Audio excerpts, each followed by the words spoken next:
begin with the prayers.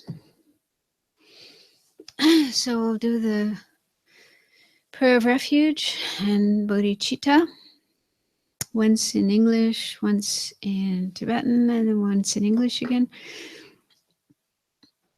And then we'll do the four measurable thoughts one time, but we'll pause for a short time after each line to reflect on the meaning of the words and try to generate that particular state of mind that's expressed in the line.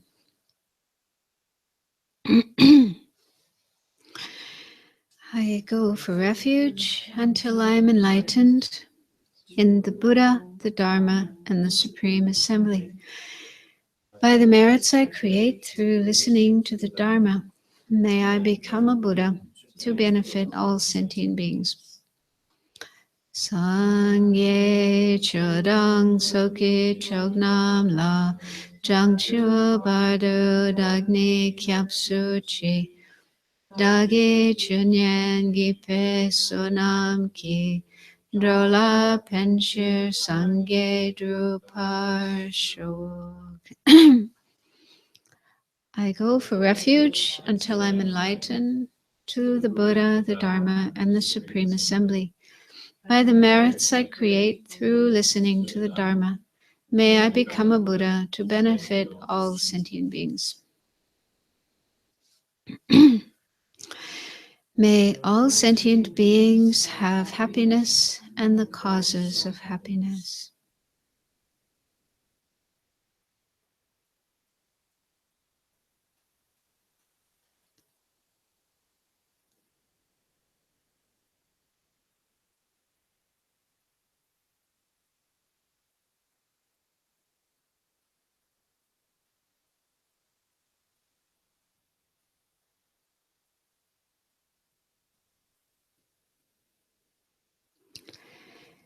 May all sentient beings be free from suffering and the causes of suffering.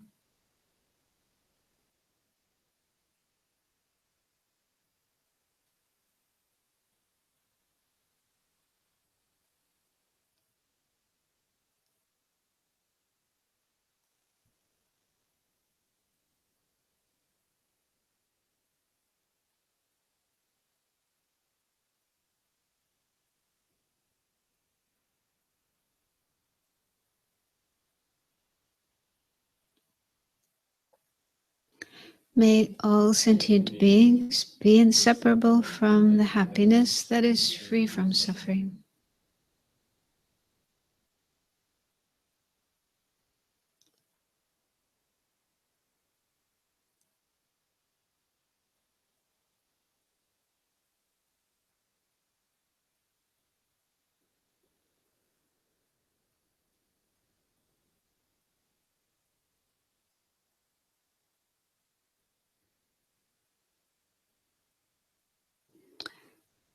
May all sentient beings abide in equanimity, free from attachment and anger that hold some close and others distant.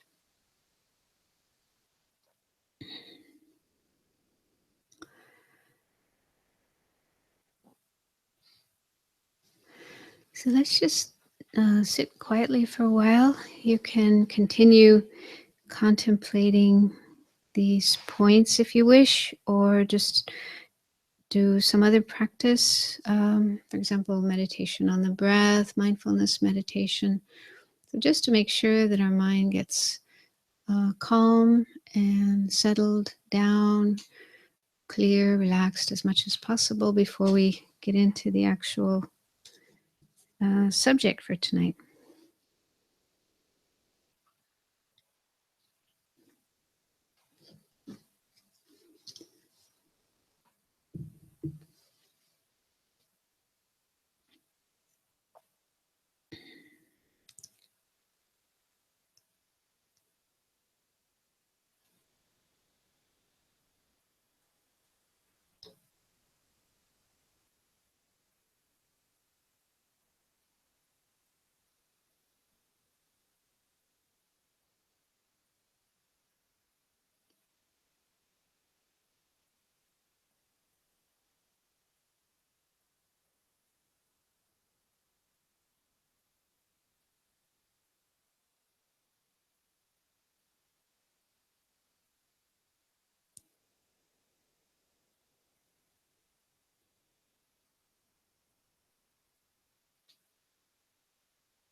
So we have now reached the last of the 4 immeasurable thoughts, which is called equanimity. We started looking at this last week. And I don't know, it may be that equanimity doesn't sound as exciting and interesting as love and compassion. I was actually really excited about this. Yes. Okay, good. Maybe I'm wrong.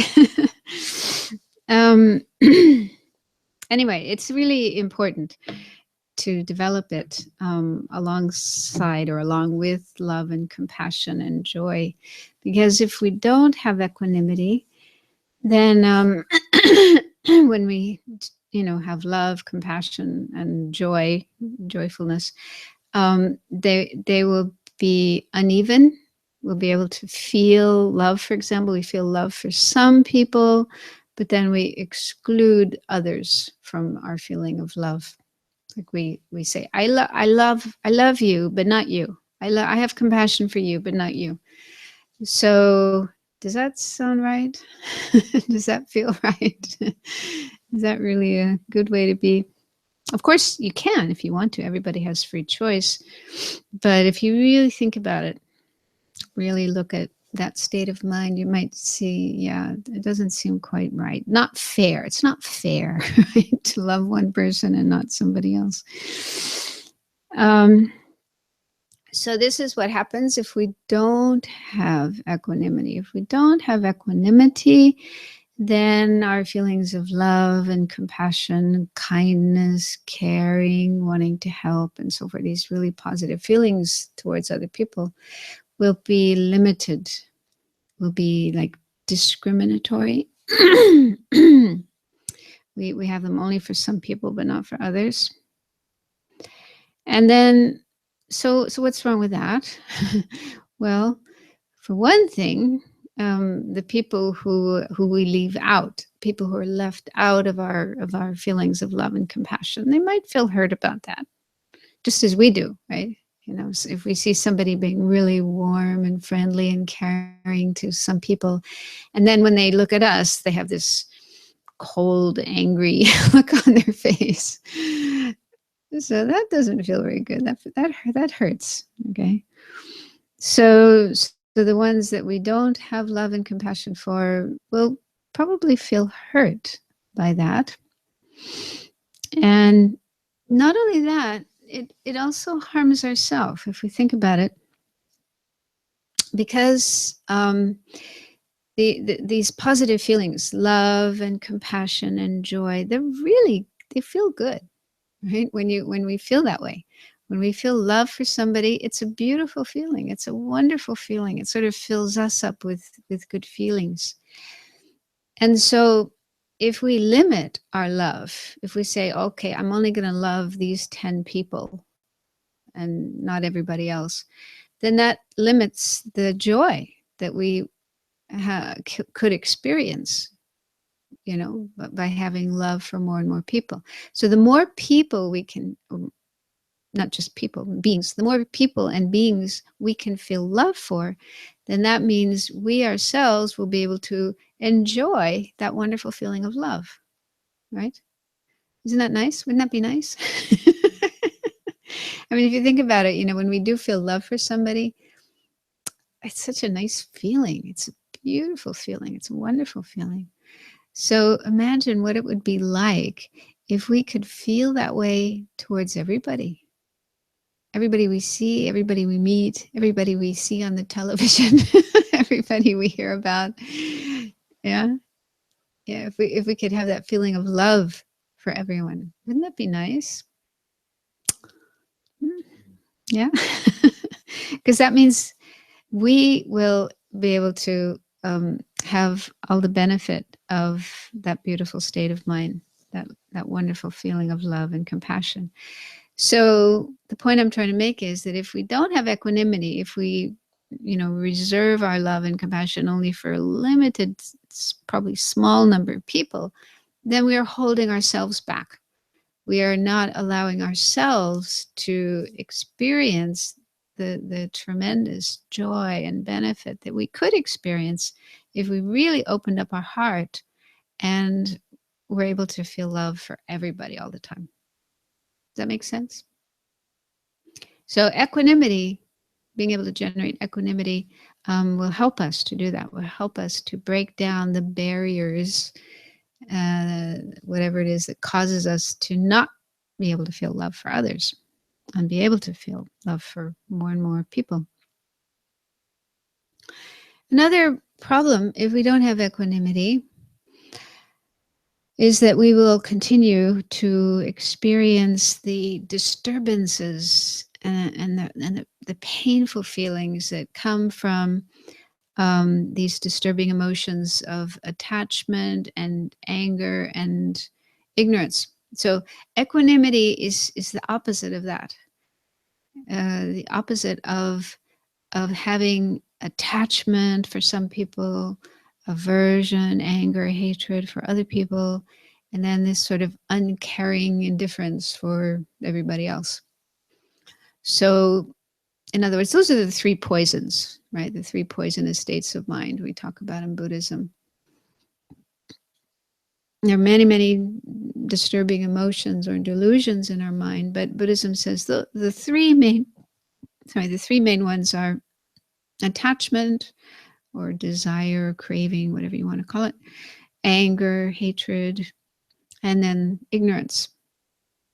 So those three poisons are operating in our mind when we make this kind of discrimination. Okay, these are my friends and these are my enemies and these are people I don't care about. So that's if we check our minds, we'll probably find that is the normal way that our mind works. But everybody's like this, so don't feel bad. Everybody does this. Everybody puts people into these three different groups and has these three different attitudes, ways of feeling towards them. And basically those three feelings are attachment, aversion or anger, and then indifference. And so if we don't have equanimity, then those three poisonous states of mind, painful states of mind, continue to operate, continue to plague us, disturb us, harm us. They're harmful. They make problems for us. They make problems in our life and so forth. I'll just read some things from the book about this in case it's not clear what is wrong with having attachment, aversion, and ignorance. So attachment is the feeling that we have towards friends, loved ones, relatives, and so forth. So on the surface, it seems like attachment is a good thing. And I have to say, the Dalai Lama does say there are benefits from having attachment because he said it keeps families together. Yeah, it keeps people together. So the people you have attachment for, it does motivate you to stay close to those people, take care of those people, help those people, and so forth. And that's important, especially if it's children. They need to be taken care of, or your elderly parents and relatives and so forth. So they need to be taken care of. So attachment does help you to take care of those people. If you didn't have attachment, then maybe you just wouldn't take care of them. So that's a good thing about attachment. However, there are also problems that come from attachment. One is possessiveness. With attachment, we can become possessive. We feel my friend, my child, my whatever, and that can become kind of sticky, because when we have that kind of attitude, then we may want to control and manipulate and tell this person what they should do and what they shouldn't do, and that might make it uncomfortable for them. Yeah, people like to have freedom to do what they want, and don't like to be controlled. So that can lead to conflicts and tension and so forth. But it can also lead to a sense of dependency. It's like, I need that person there, and I want them to behave in this way and not behave in that way, and so forth. So then we're making ourselves dependent on that person. And then if they don't cooperate with us, if they don't do what we want, or if they leave, or if they go out, die, whatever, then we're left without that support, and that can be very, very, very painful. So this is, I don't know if you agree, if that's a problem or not. Maybe you don't see that as a problem, but it can be. I hear lots of stories about the problems that come from attachment.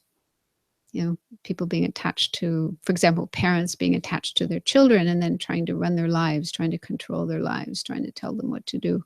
And it makes problems for both sides. Both sides, both parties suffer as a result of that. It also happens the other way around. I've also heard stories of children who try to control their parents and tell their parents what to do, and not let them do things that they want to do. So these are things that happen as a result of attachment and the sense of possessiveness. And then that can also lead to anger. If the person doesn't do what we want them to do, if they don't cooperate with our wishes, then we can become angry at them, and then they become angry back at us and get into quarrels and so forth. So these are just some of the problems. There's lots of other problems, but this is just to give you an idea of how attachment can lead to problems. Is that clear? Yeah, I'm sure you have your own experiences of that. And it's not necessary. It's not necessary to have attachment in relationships. It is possible. It's not easy, but it's possible just to have pure, unconditional love for one another. And if there's love without attachment, or love with little attachment, maybe, then things will probably be smoother, more harmonious, less quarrels, less problems. So it's possible. The point I'm making is it's possible to have relationships without attachment and with love and compassion and, genuine caring for each other. Is it possible even in these close attachment relationships, like our partners or our best friends or my sister, or I can see that theoretically it may be possible, but I can't see how it's practically yeah. possible. Well, huh? How do you test it? How do you test your attachment?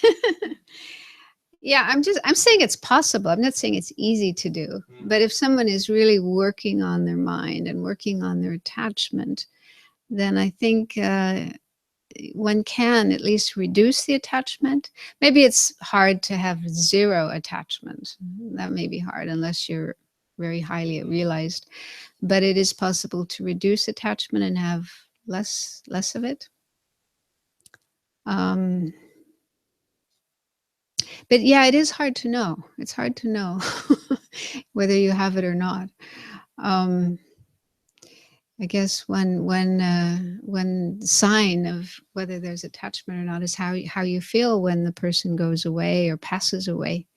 For example, with my mother, when she passed away, I had been trying for years and years and years. I'd been trying to get myself used to the idea that she was going to pass away, and even trying to imagine her death and, how it would feel, to prepare myself for that, so it wasn't going to be a total shock.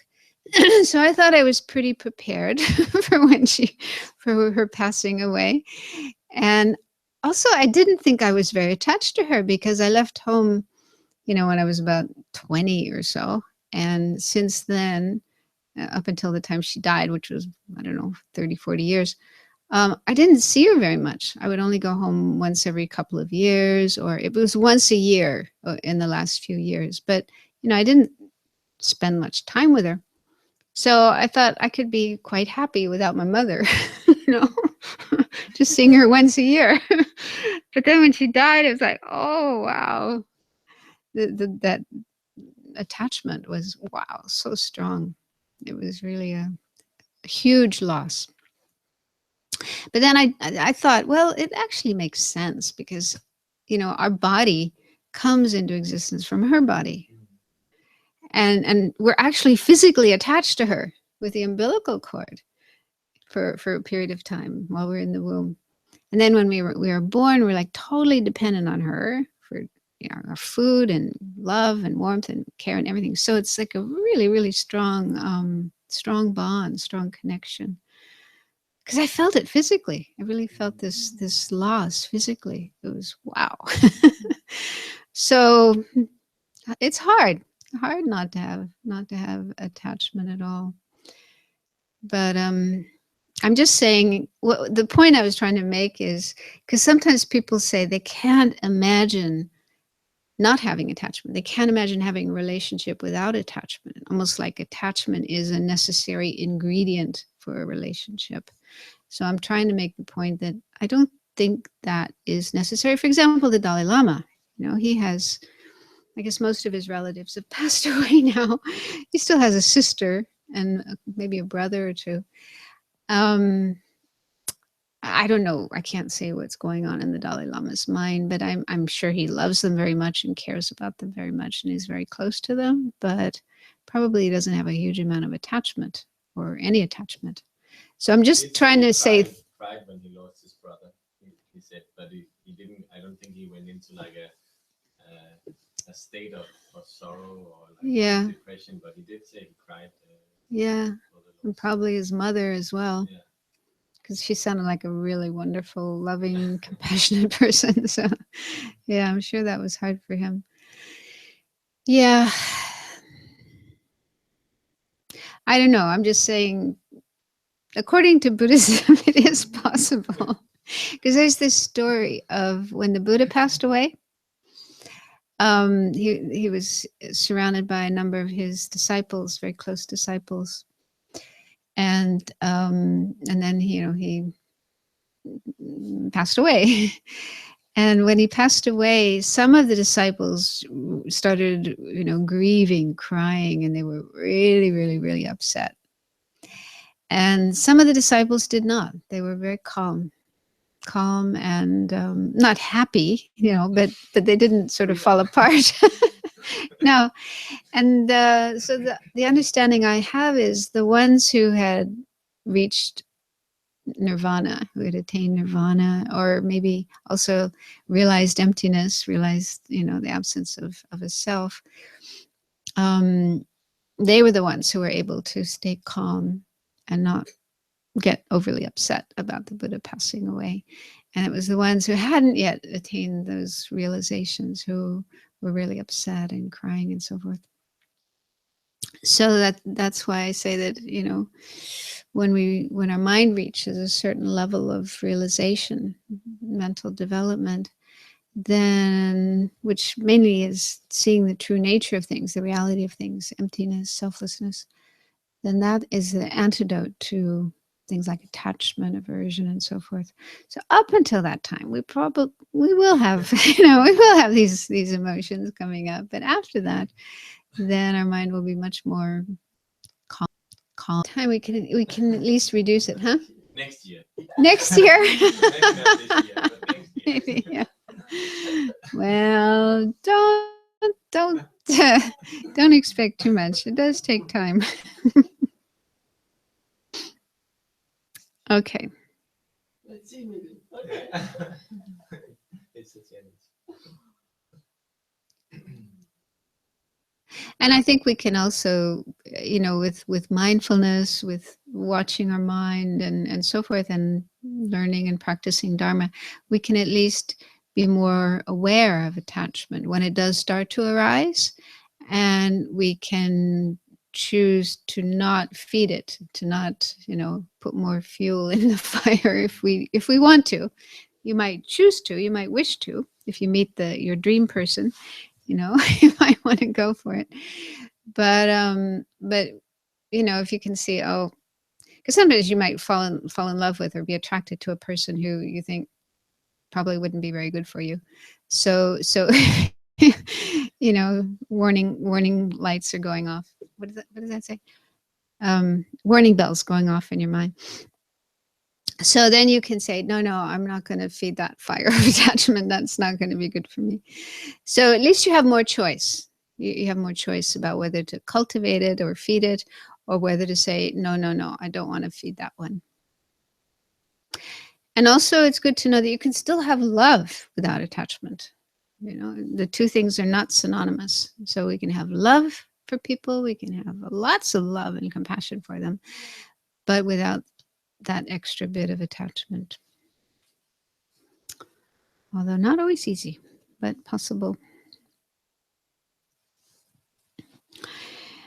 And then I think with anger, the second of the three poisons, that's not so difficult to see how it's harmful.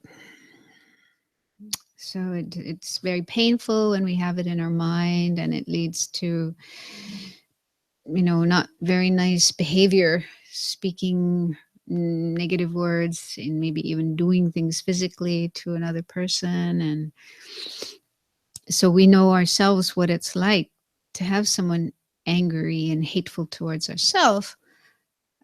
So then it's easy to understand how it feels for somebody else if we are angry and hateful towards them. So, yeah, so that's a disturbing state of mind. And then for the third one, the feeling of indifference, uncaring indifference that we have towards strangers, that may not seem like such a bad thing. At least it's not as bad as hatred, not as bad as anger or hatred. But I think it's still problematic because, like I mentioned before, if we don't let ourselves open our hearts and feel love and compassion for strangers or neutral people, then we're limiting ourselves. We're not allowing ourselves to grow to our full potential and to experience the amount of love, of joy and fulfillment that we could. Yeah. So we have tremendous potential. We can open up our hearts and feel love for more and more and more and more and more people. And that's good for us, and it's also good for them. So as long as we, maintain this attitude of uncaring indifference for people, then we're not allowing ourselves to develop as much as we could. And also for enlightenment, if you have the wish to attain enlightenment, become a Buddha, an enlightened being, then it's necessary to develop love and compassion for everybody. You can't become a Buddha without, if you think, okay, I'll love a certain number of people, but not those. I'm not going to love those. I'm not going to care about those. But I still want to become a Buddha. So it's not possible. It doesn't work. So to become a Buddha, even to become a Bodhisattva on the way to Buddhahood, is necessary to really open up your heart and generate love and compassion, caring for everyone, every sentient being, not leaving out anybody. So I think that's the main problem. Letting ourselves get stuck in indifference is that we are limiting ourselves. We're limiting our potential, not allowing ourselves to develop as much as we could. Does that make sense? If you have any questions, let me know. Sometimes I just go blah, blah, blah, and I don't know what I'm saying makes sense. So is that the same? Because you said ignorance is the third poison, but is that the same as this indifference? Well, ignorance and indifference aren't exactly the same, but they're connected, they're related. I think one reason we have indifference is because of ignorance, because of not seeing the true nature. Because one of my teachers once said something I found really extraordinary. He said, if we could see the true nature of people, living beings, we would feel nothing but love and compassion for them. So I found that, wow. So if we don't feel love and compassion for a person, for a being, it's because we don't see their real nature.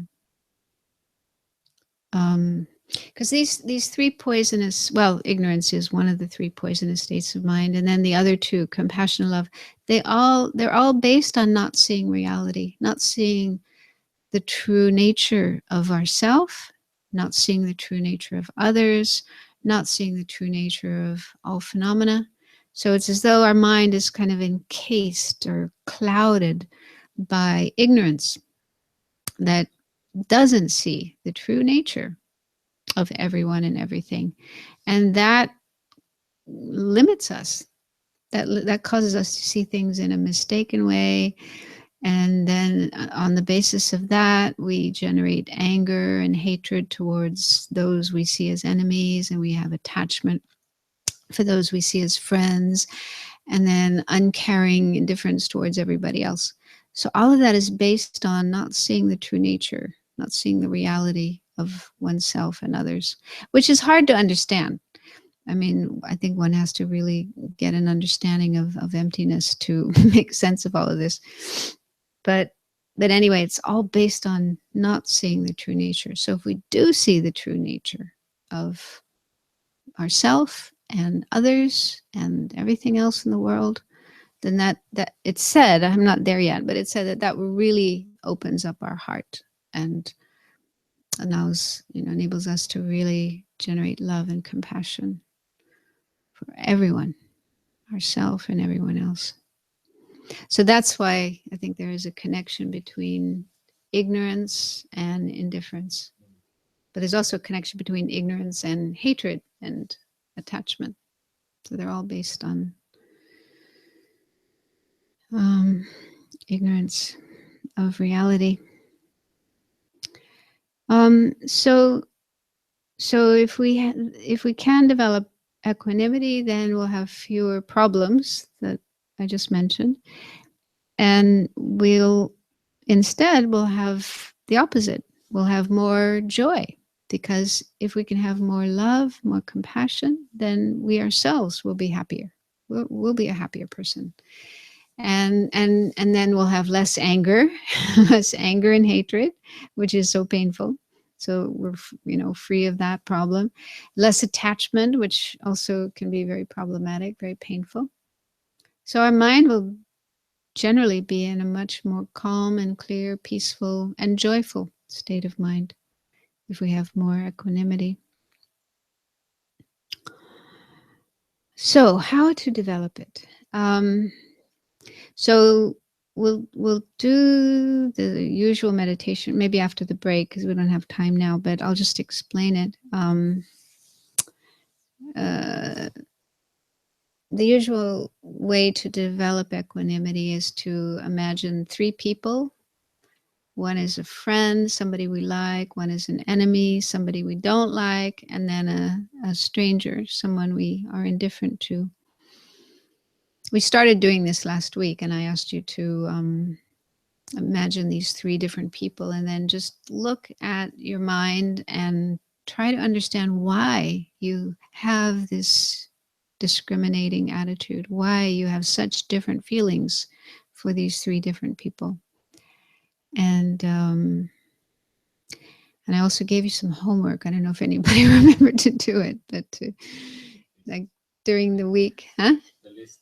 Yeah. Did you make a list? Yeah. Anyway, everyone's so busy. I made a mental list. Mental list. Yeah. Well, I got that idea. I was listening to I think Pema Chodron led a retreat on the 4 immeasurable thoughts. And so everybody was in a retreat situation. So she asked them to, get some paper and make lists. And then they were working with those lists of people during the retreat. But I guess it's a bit hard in this kind of situation where we only meet once a week, and then in between you're running around doing lots of other things. Anyway, so then we examine the reasons we have for these different attitudes. And it's also good to ask ourselves, is this a good way to be? You know, do I feel good to have these different ways of feeling towards different people? It's almost like Dr. Jekyll and Mr. Hyde. Sometimes, you know, we can have these two sides of us. We can be so sweet and so kind and so wonderful towards one person, and then it's like we're a monster to somebody else. So, you know, do you really feel good about that? Does that feel right? Does that feel the way you want to be? So if you really check deep down inside, you probably feel, no, doesn't quite feel so good. Although this person really deserves it. They don't deserve me being nice to them. So then, so there are things we can do to work on this disparity, this unevenness. One is to contemplate how relationships change. Relationships change just naturally sometimes. So not naturally, but because of causes and conditions. Okay, so because of changing causes and conditions, our relationships with somebody can change. So one person at one point in time might be your enemy, and another point in time, a friend, or the other way around. You know, one person can be a friend at one point in time, and then an enemy at another point in time. And also, both friends and strangers, both friends and enemies probably start out as strangers. Like when you first meet somebody, you don't know them at all. You don't feel anything towards them. And then getting to know them, having some interaction with them, they might turn into a friend. They might turn into an enemy. So most people start off as strangers.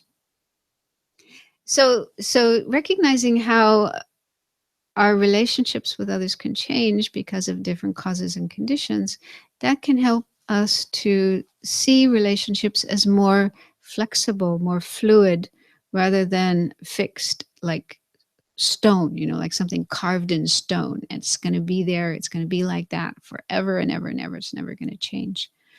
So probably not true. So if you can recognize that, that can help soften the mind. That can help to make the mind more open to the possibility of, okay, yeah, maybe the enemy, the person I hate right now, maybe I won't always feel that way. Maybe I won't always have problems with that person. Might be able to change it. Yeah, so that's helpful. And then in the traditional teachings, you've probably heard this before, but anyway, I'll say it again. The traditional teachings bring in the topic of other lifetimes, and how even if, let's say, there's a person and we're kind of enemies with the whole life, it never changes in one lifetime. However, what the teachings say is that in other lifetimes, in previous lifetimes, that person was a very good friend. It may have been our mother, our father, our sister, our brother, our husband, our wife, our child, our dear friend. So the idea is that relationships can change from one life to another. So they say, actually, we keep meeting the same people again and again and again, but not always in the same circumstances, not always the same relationships. So a friend can become an enemy can become a friend, and so on, from one life to another.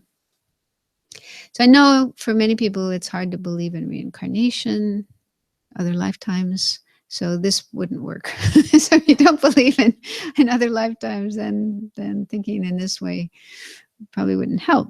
But you can see within one lifetime how relationships can change. So you could always think about that.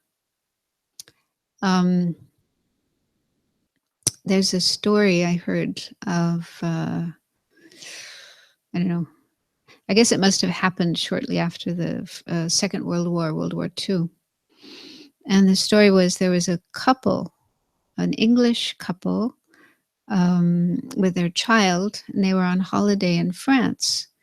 They were driving through a little village, and then suddenly the little boy said, "Daddy, Daddy, that's the place where you shot me. And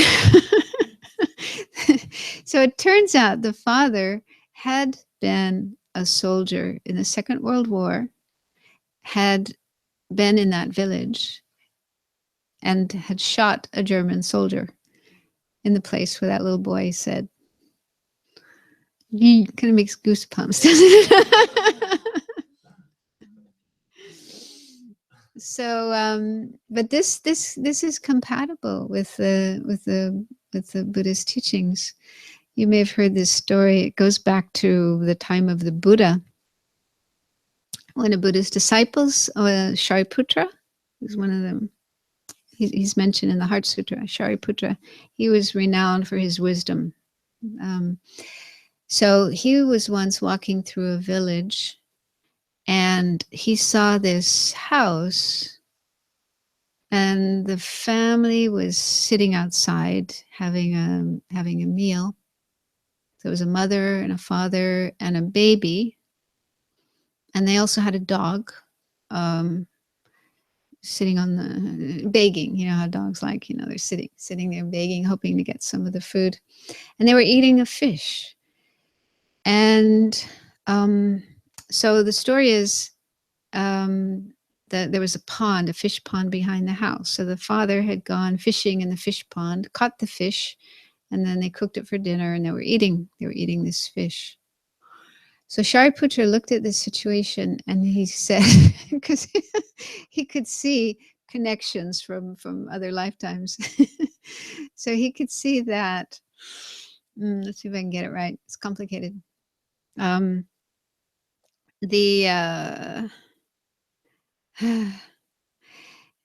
man's father had died and was born as a fish in the pond. Okay, because he liked to go fishing, so he was born in the pond as a fish. So that was the fish that this man caught for dinner. They were eating this fish, and then the man's mother, had died, and she was reborn as this dog, because she was very attached to the family and the house, and so she was the dog. And then the man's wife had a lover, and the man, when he found out about it, he got angry and he killed the man. He killed the lover, and he was born as the baby.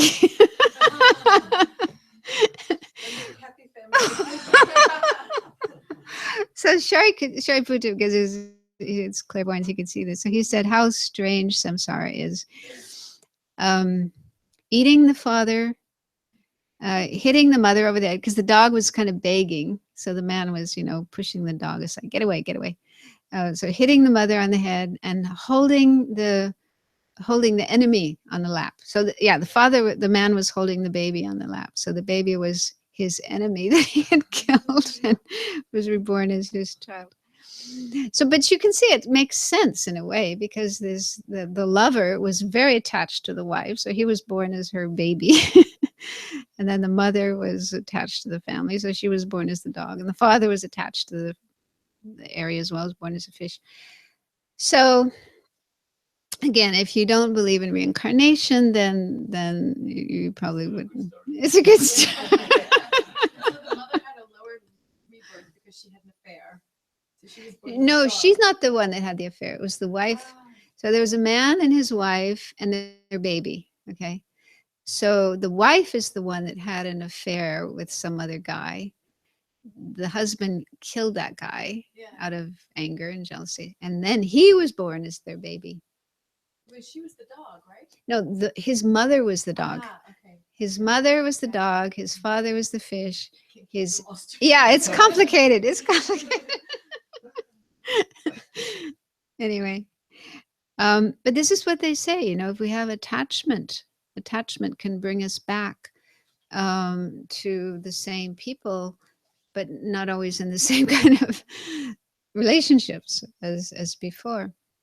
So there is a little bit of similarity there, because in that story of the man after the Second World War, his enemy, he had killed a soldier, the enemy soldier, and then that man was born as his child. Where did you make that story? Well, I heard it from, I didn't read about it. I heard it from one nun, Anila Ann, who was senior nun to me. So she may have heard it. She was rather old. She may have heard it or read it somewhere. So there's many stories like this of people remembering past lives and then kind of meeting again in the next life. So anyway, the point is, the point of this kind of discussion is that relationships are not necessarily fixed and permanent, but they can change from one life to another. They can also change within one life. That's easier to see. That's something I'm sure we all have our own firsthand experiences of how a friend can become an enemy can become a friend, and so on. So thinking in that way, the reason for thinking in that way is to just, like I say, loosen up our mind instead of having a very solid, concrete view. Oh, this person will be my friend forever and ever and ever. We will never, fall apart. Not necessarily true. And the same with an enemy. If we feel, I can't stand that person, I will never be able to like that person, we'll never be able to get along. So that's also not necessarily true. It can change. And then another thing that's helpful in generating equanimity is to contemplate the equality of everyone, how we are all basically the same in certain ways. For example, we all want to be happy. We don't want to suffer. Um, we all come out of the womb of our mother as a helpless little baby and are totally dependent on others to take care of us. We're hungry and frightened and crying, and so we all start off our life pretty much the same. And so we have many things in common. And also we all have the Buddha nature. We all have the potential to transform ourselves, to become free of our disturbing emotions and our suffering and our problems, and become enlightened beings one day. So we all have that potential as well. So there's some ways in which we are different, but there are also ways in which we are the same. And if we focus more on the ways in which we are the same, the things we have in common, that also helps to reduce our tendency to discriminate and feel closer to others and have more equanimity. Okay, so we'll do that meditation after the break. So let's have a break now and refresh ourselves, get energized for the meditation.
Is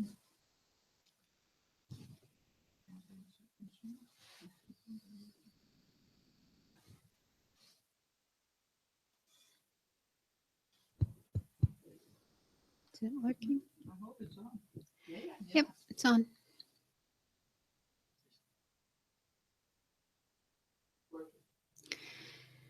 Okay, so let's get ourselves settled down to do meditation. So first, make sure that you're sitting comfortably. Try to keep your back straight if you can, because that helps the mind to be more clear and focused, awake, alert. And if you are feeling sleepy and think you might fall asleep during the meditation, a way to avoid that is keeping the eyes open just a little. So there's some light coming into the eyes that can help to stay awake. But if you find that uncomfortable, it's okay to close the eyes, but just try to avoid sleepiness.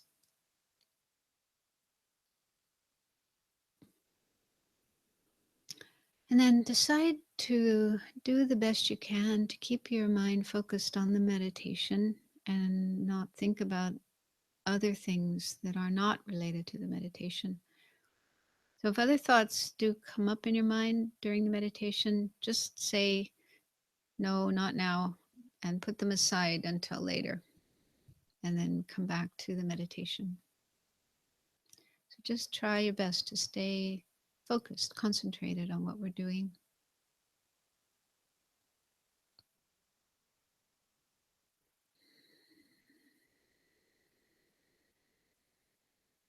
So begin by thinking of a friend, a person towards whom you have good feelings.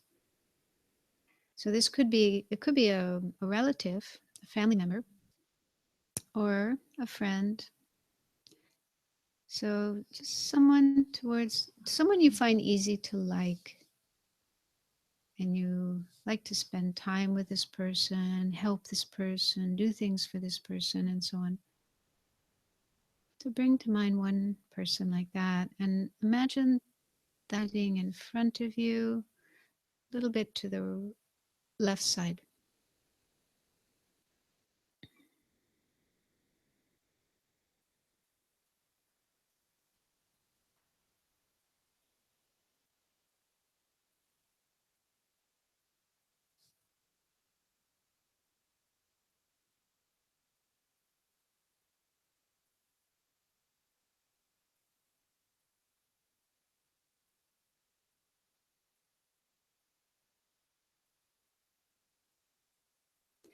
And take a few minutes to ask yourself why it is that you feel this way.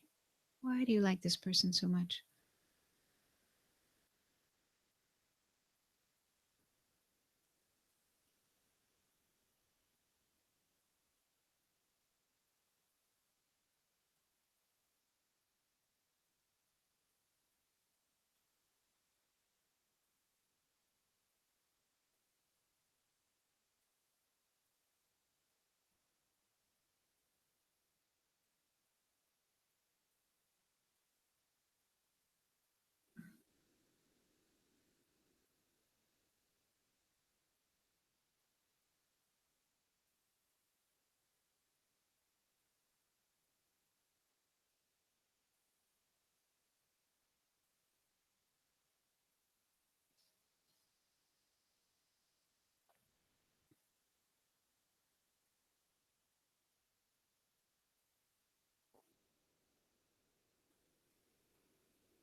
Think of another person, this time someone you dislike.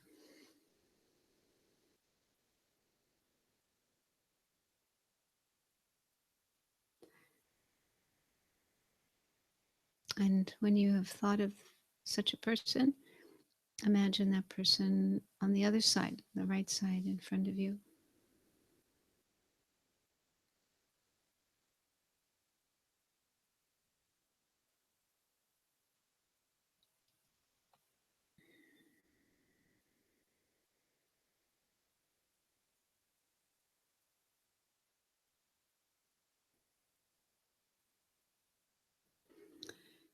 And then again, ask yourself why you feel this way. Why do you dislike this person?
And then think of a third person, this time a person that you neither like nor dislike.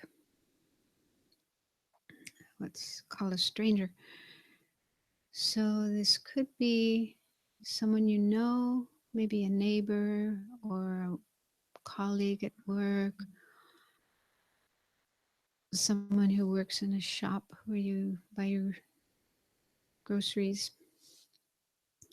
Or it could be just a total stranger, just somebody walking down the street you don't know at all. So the point is, it's a person that you don't have any strong feelings for, of really liking that person or really disliking that person. Of that such a person, and then imagine that person in front of you between the other two.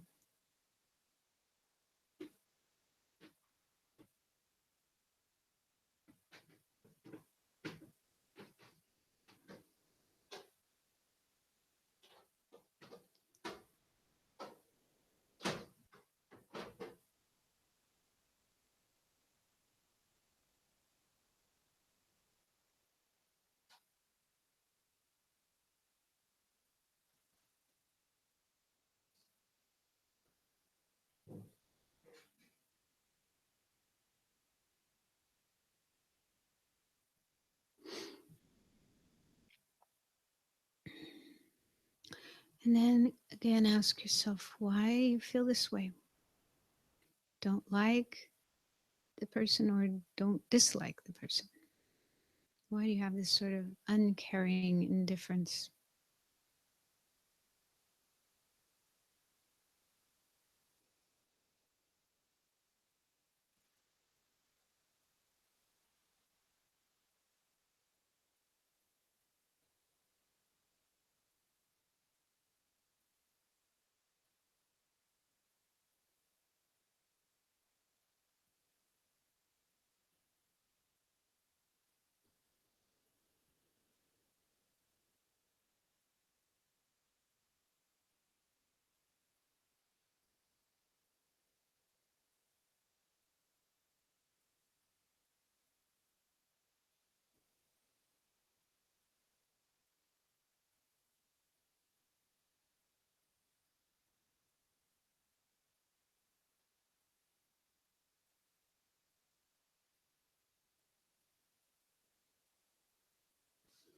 Now, ask yourself if you see these relationships as permanent? Do you feel as if the friend is always going to be a friend? The enemy will always be an enemy. The stranger will always be a stranger.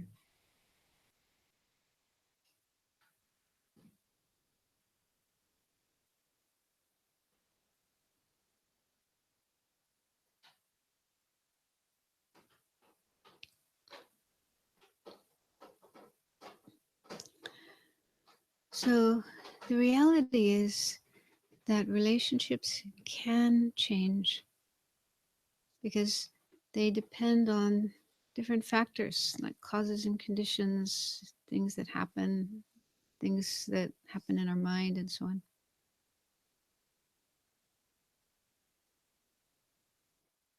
So, with regard to the friend,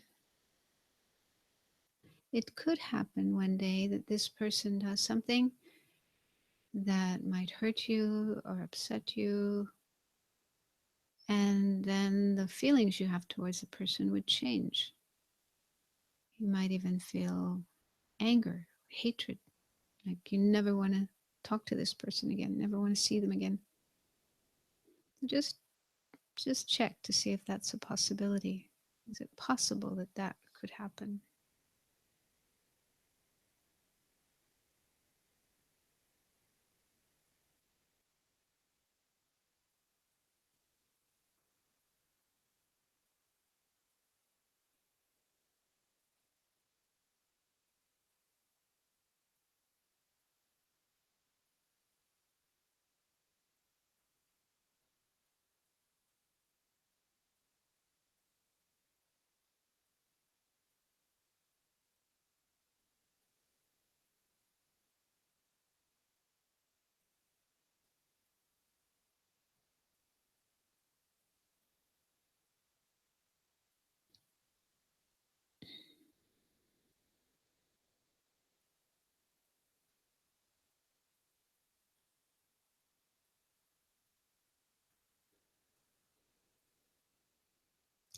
And then with the person on the other side, the so-called enemy,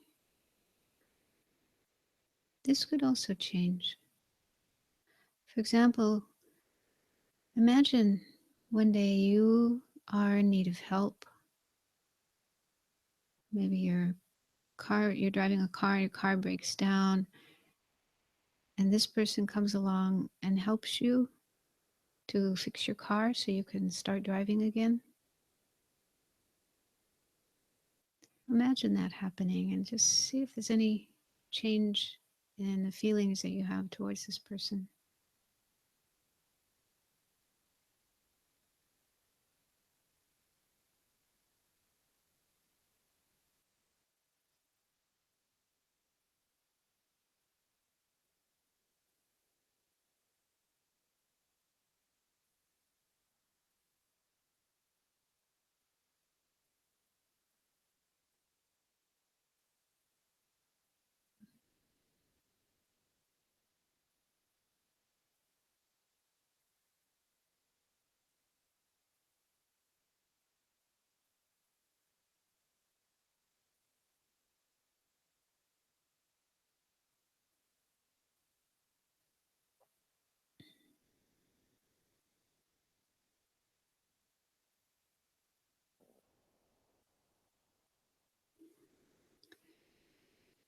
Then, with regard to the third person, the stranger, so this relationship could change. It could go either way. But let's imagine this person does something helpful to you. For example, you're walking down the street and maybe you drop something valuable. Maybe you drop your wallet on the ground and you don't even realize it. Person sees it and picks it up and brings it to you. So imagine that happening and just see if there's any change in your mind, the way you see this person, the way you feel towards this person.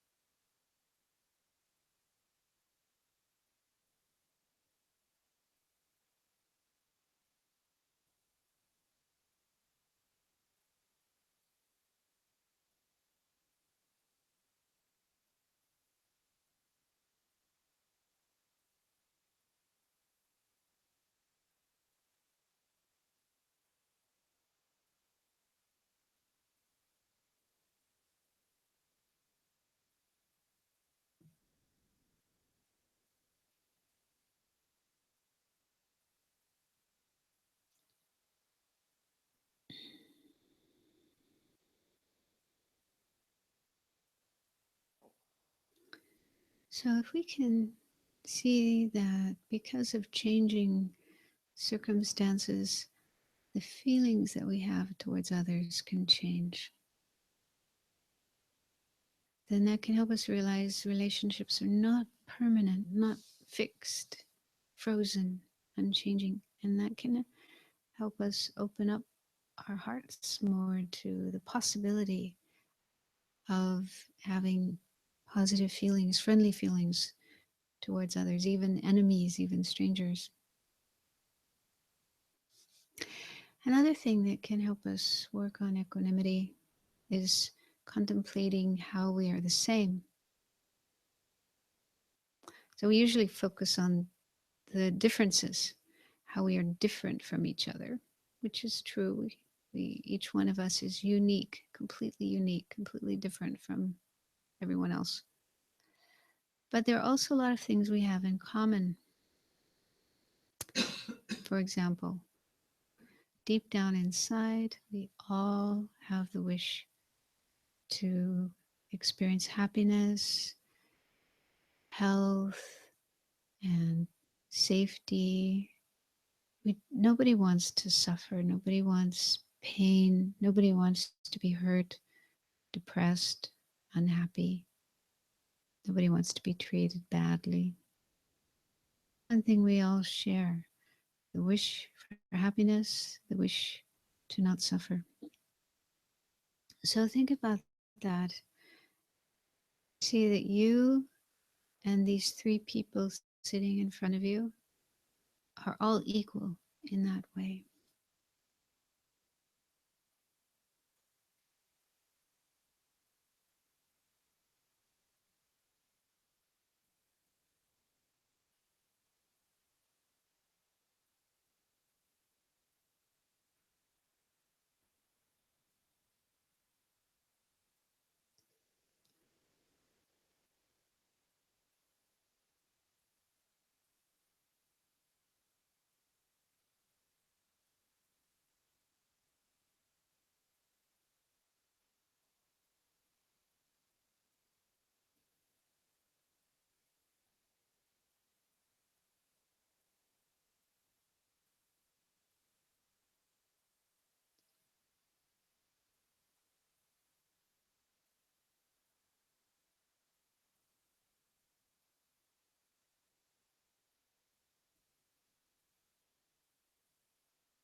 Another thing we have in common, according to Buddhism, is that we all have the same potential.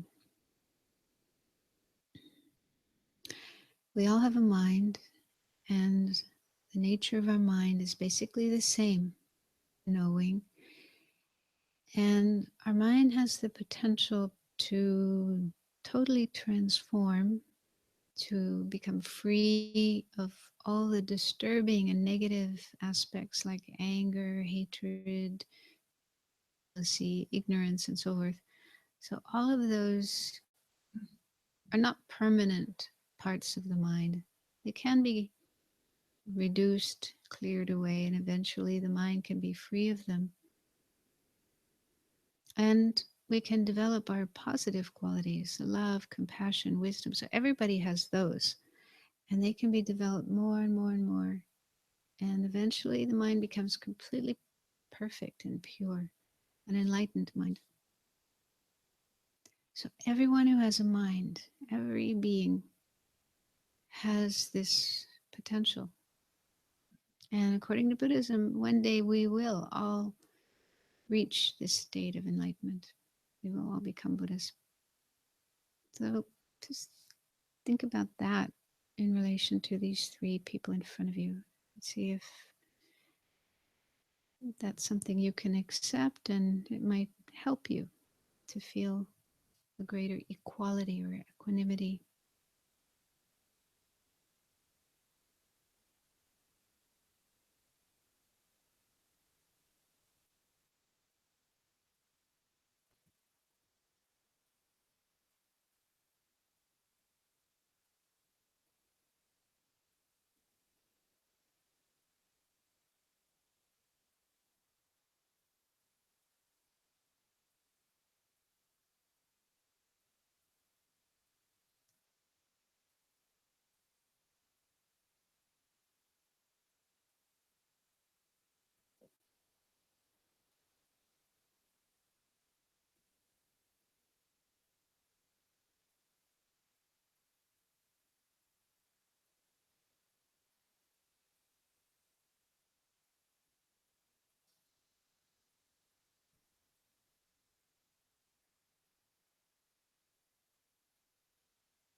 So, what we have thought about in this meditation applies to, well, so all the other people and all the other beings towards whom we have these different feelings. Some we like, some we don't like, and some we feel indifferent to. But even though we may feel this way right now, and we will necessarily feel this way forever. It is possible for us to work on our mind and our attitudes and have more sense of equanimity, even mindedness towards others, and be able to see everyone as worthy of our care and our concern and our wish to help.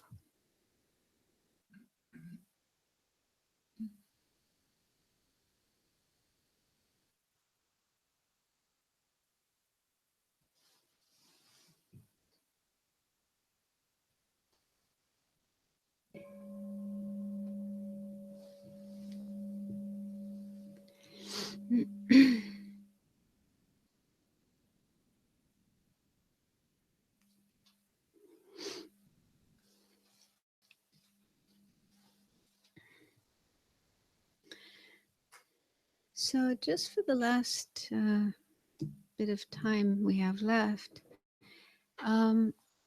get together with another person or two other people, and a suggested topic of discussion is, because this is a question that people often ask with regard to equanimity.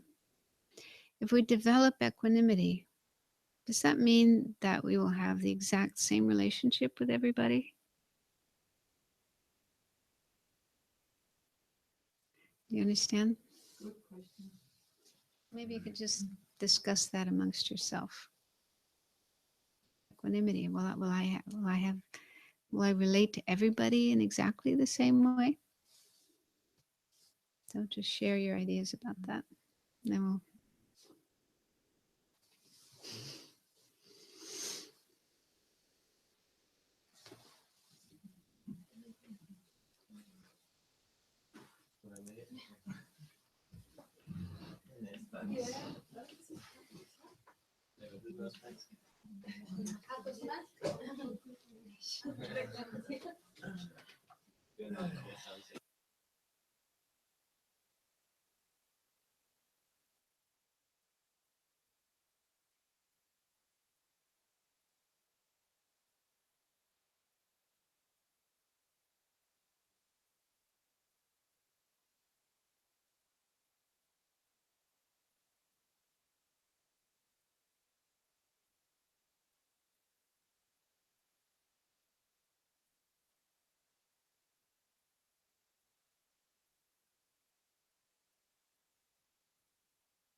So there's more to say, a little bit more to say about equanimity, and I'll do that next week. Next week will be the last class in this series of talks on the four immeasurables. So I have this thing I want to share about equanimity, which is kind of a very special teaching I got from one of my teachers. So I'll share that, and then we'll see if there's any last questions. Huh? Yeah. Surprise, surprise. Yes, and then see if there's any final questions, and then I thought it would also be nice to have a little Yule Fest. So if anyone would like to bring something to share, some goodies, some drinks, and because that'll be my last time here before Christmas, because I'm leaving after that a couple of weeks. But I know there's another Yule Fest planned closer for Christmas, right? Yeah, why not? Why not? Yeah. Okay, so let's finish by dedicating the merit, the positive energy we've built up here tonight. A few minutes to rejoice. Feel joyful that we made the effort to come here and then do the meditations, listen, talk about, and try to have a better understanding of this topic, which is so important for our own happiness, but also for our spiritual development towards enlightenment, and also for the happiness of others. So if we can have more equanimity, it's good for us, it's good for others, it's good for the world, and it's good for enlightenment. So just making the effort to understand this more and develop it more is very, very positive. So we've definitely created some good energy here tonight. So feel a sense of joy or rejoicing in this.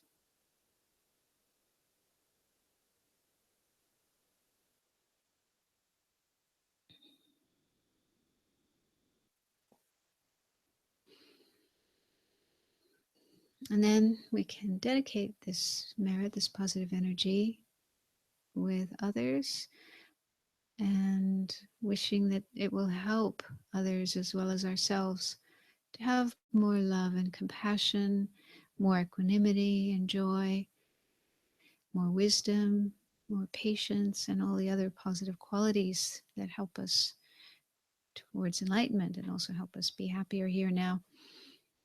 And may it help to relieve suffering, anger, hatred, war, terrorism, violence, and sickness, and so on, all the terrible things that happen in the world. So may these decrease, eventually become enlightened beings.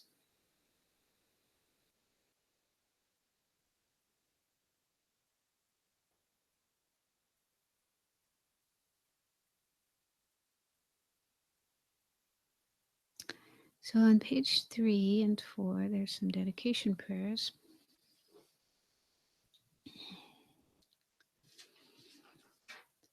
Due to the merits of these virtuous actions, may I quickly attain the state of a Guru Buddha and lead all living beings without exception into that enlightened state.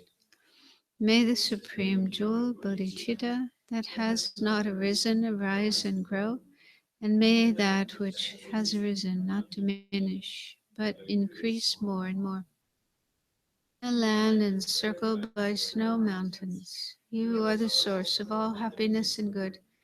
All powerful Chenrezig Tenzin Gyatso, please remain until samsara ends.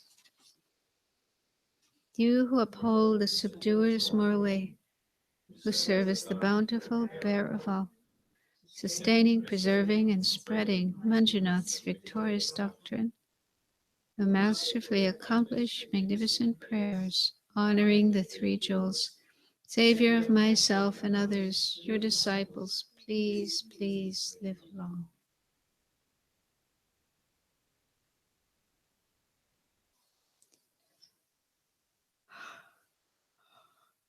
Okay, one more thing too. On Saturday we'll be doing a Tara practice.